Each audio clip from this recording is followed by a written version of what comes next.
Xi Jinping has become the most powerful leader in China in decades after being given a third term as leader of the Communist Party. Beijing is rolling out its biggest show of military might in years. Xi Jinping's guest list is turning heads. China is gearing up for Victory Day. Military bands, staff, and soldiers of Chinese People's Liberation Army are undergoing intensive training ahead of a grand military parade. 同志们好。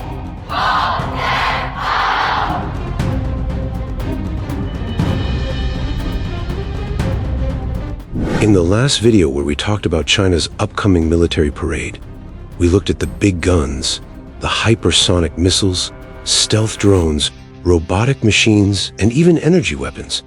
Thing is, it was more than a military parade. It was a message, a clear sign that something big was changing in how wars will be fought. If you haven't checked that video yet, we highly encourage you to watch it, because in today's video, we will go deeper into China's most anticipated arsenal showcase. Today we'll go past the shiny metal and the powerful engines, and we'll discuss what really makes these machines dangerous. Because these are not just weapons anymore. They are all connected. Think of it like a giant web, a network where missiles, sensors, AI, and drones work together like one single mind. A system so fast, so smart, that it can make decisions before a human even reacts. This is called a kill web, and it changes everything. It's not just one jet fighting another or one missile against a ship. It's an entire system fighting as one. Satellites in space talking to ships in the ocean. Drones sharing data with fighter jets. AI predicting the enemy's move before they make it. It's like the battlefield has its own brain. And this is where Race to Space comes in, the channel that explains what's really happening in the race for military power. Because this is more than shiny tech. This is the future of war. A war where the side that thinks faster wins, not in minutes, not in seconds, but in milliseconds. Sounds like science fiction, right? But it's already here. China is building it right now. Every missile you saw at that parade, every stealth drone, every robotic pack, they are all part of this bigger system.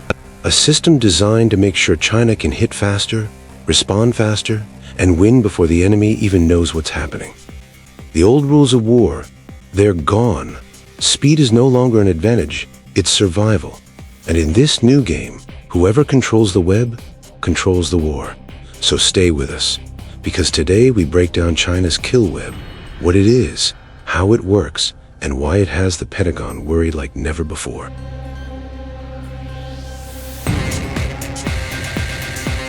Remember those hypersonics we talked about? YJ-20, YJ-17, YJ-15, YJ-19. Forget them for a second, because here's a showstopper. YJ-21, a Mach 6 cruise speed, Mach 10 terminal dive, range 15 kilometers, and it doesn't crawl out of silos. It launches from Type 055 destroyers or H-6 bombers. Translation? China just extended the carrier kill zone across half the Pacific. And that's not all. Behind those missiles, DF-41 ICBMs rolling heavy, alongside DF-100 supersonic cruise missiles. Strategic firepower and theater strike, now braided together. This isn't just anti-carrier, this is global precision reads. Hypersonics without eyes? Blind bullets. And Beijing knows it. That's why the real flex wasn't the missiles, it was the mesh. Carrier decks flashed the KJ-600, China's missing puzzle piece for fleet-wide air control. On the ground, ZTZ-201 tanks wired with AI-driven sensor suites, battlefield management systems, and neural net targeting. And above it all, command grids, satellite constellations, electronic warfare platforms jamming the spectrum before the first shot. Weapons without the net? Bricks, the net without weapons? Noise, China's building both and stitching them into one fabric. Autonomous subs were the appetizer. The main course? Surface drone warships, like the JARIUSV, a mini destroyer with a brain, modular, networked, capable of anti-air, anti-sub, anti-ship, all in swarms. Beneath the waves, UUV packs, small, cheap, disposable. Torpedo tubes spitting Poseidon-like hunters.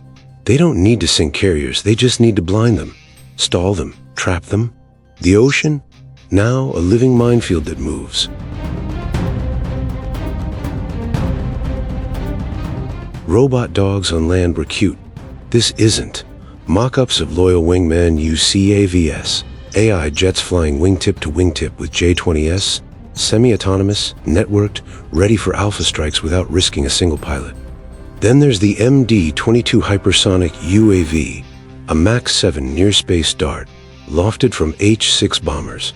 Part recon drone, part hypersonic testbed, part nightmare for missile defenses. And for the eye in the sky, the WZ-8 recon drone, Mach 3, 100,000 feet high, slicing through the stratosphere. Ideal for hunting carriers or feeding targeting data into hypersonic strike chains. These aren't concepts on CAD screens. They rolled past Tiananmen. Now here's the doctrine shift. China's not just buying weapons, it's building connectivity. Imagine this. Drones swarm first, soaking up radar fire. KJ-600 pushes data to airborne and surface grids. Hypersonics cue off satellites. USVS close choke points. UUVs harass subs. Directed energy weapons guard the rear. AI pulls the strings. Faster than any human kill chain can. It's not a stack of weapons. It's a combat loom.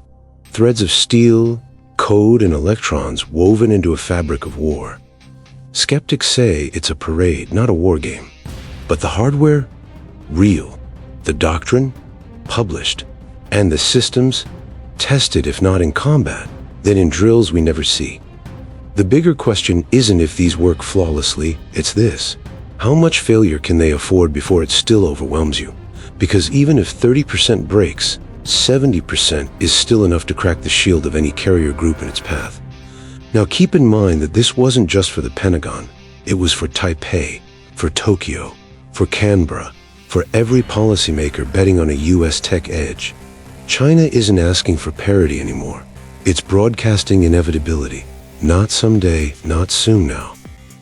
In our previous China's Military Parade 2025 video, we showed you the weapons, the hypersonics, the stealth jets, the drones. Today we have revealed the weave, the hidden network that ties them all together. This is more than just technology upgrades. It's a kill web where speed, AI, and autonomy break the old rules of war. A system where milliseconds decide life and death. And that brings us to the real question. How does the US respond? Does it try to match China weapon for weapon? Or does it tear up its old playbook and write a new one from scratch? Because here's the truth. When this web is fully built, it won't ask for permission. It will act. Fast, silent, precise. Beijing understands this. That's why they are investing in this system right now. Every drone, every missile, every sensor, they're all pieces of a giant puzzle. And when the puzzle is complete, it won't just fight wars, it will control them. So what do you think? Can the US catch up? Or are we entering an age where China's kill web becomes the ultimate advantage? Drop your thoughts in the comments. And if you want to stay ahead in understanding this new era of warfare, make sure you subscribe to Race to Space, the channel that takes you beyond the headlines and into the future of military power. Because the race isn't just on Earth anymore. It's in the skies and space and in the networks that will decide the wars of tomorrow.